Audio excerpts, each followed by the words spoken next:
पे भगवान ने अवतार लिया है।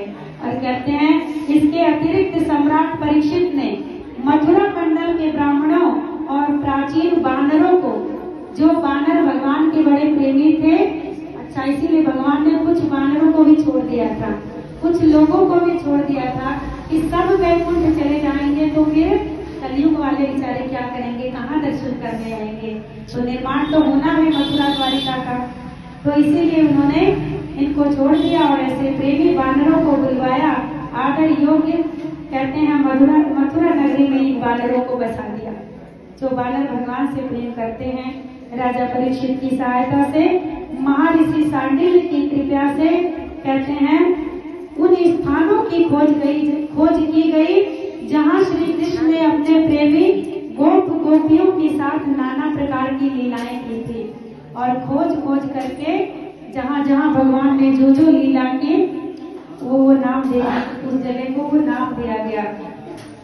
और अच्छा उसका खोज कैसे हुआ, कहते हैं जमीन को खुदवाया गया, भगवान के नाम से कुंड मिले, श्याम कुंड मिला, राधिका कुंड, जहाँ जो कुंड मिला जब खुदाई हुई वहीं पे फिर दोबारा उसका निर्माण करवा दिया गया, जो आज आप लोग जब जाते हो तो देखते हो।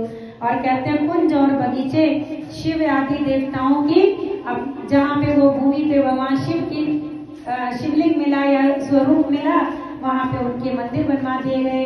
और कहते हैं गोविंद देव हरिदेव आदि नामों से भगवान के अनेक विग्रह स्थापित किए गए। कहते हैं कि मथुरा और वृंदावन के मंदिरों को गिनना बड़ा मुश्किल है, हर एक कदम पे एक मंदिर आपको मिलेगा। और कहते हैं इस प्रकार से शुभ कर्मों के द्वारा एकमात्र श्री कृष्ण की भक्ति का प्रचार किया गया।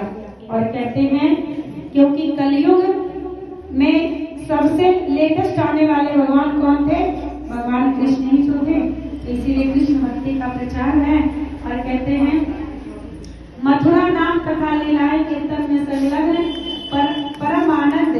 और कहते हैं भगवान की प्रशंसा, एक दिन भगवान श्री कृष्ण की विरह वेदना से व्याकुल। अच्छा ये तब की बात है जब भगवान अपने धराधाम को चले गए। अब जब भगवान चले गए तो भगवान की पत्नियां भगवान के लिए व्याकुल थी। 16,000 रानियां अपने प्रियतम पति देव की पटरानी कालिंदी कौन है, यमुना जी।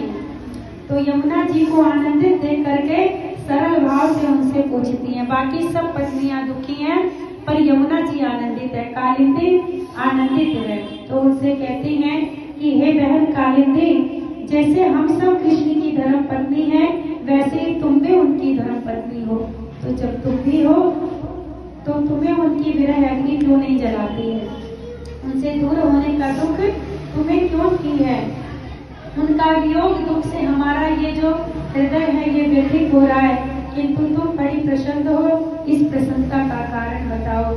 ऐसा प्रश्न सुन करके यमुना हंसने लगी और साथ ही ये सोचकर कि मेरे प्रियतम की पत्नी होने के कारण ये मेरी बहनें भी हैं, तो पिघल गई और उनका हृदय दया से द्रवित हो गया।